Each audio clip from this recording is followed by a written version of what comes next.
बिस्मिल्लाहिर्रहमानिर्रहीम अस्सलाम वालेकुम वरहमतुल्लाहि वबरकातुहू। आज हम बना रहे हैं पिस्ता की चिक्की। 1 टीस्पून घी लेंगे, इसमें 1 कप चीनी डालेंगे।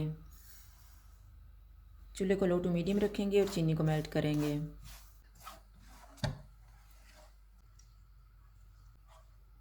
चीनी मेल्ट हो गई है, चूल्हे को कम कर देते हैं। इसमें 1 कप पिस्ता डालेंगे और मिक्स कर लेंगे।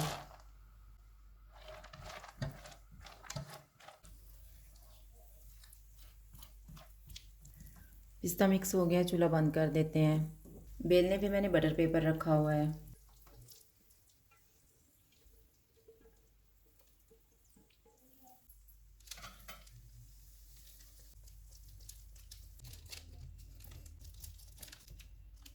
बेलने पे मैंने घी लगाया हुआ है। अब हम इसको बेल लेते हैं।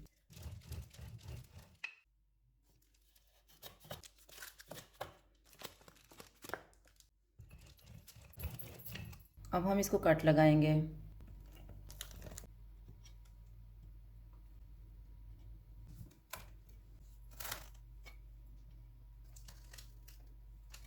इसको ठंडा होने के लिए रख देंगे।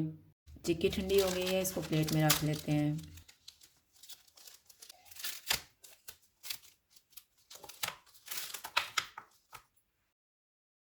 पिस्ता चिक्की तैयार है। अगर आपको हमारी वीडियो अच्छी लगे तो लाइक करें और हमारे चैनल को सब्सक्राइब करें। शुक्रिया। अल्लाह हाफ़िज़।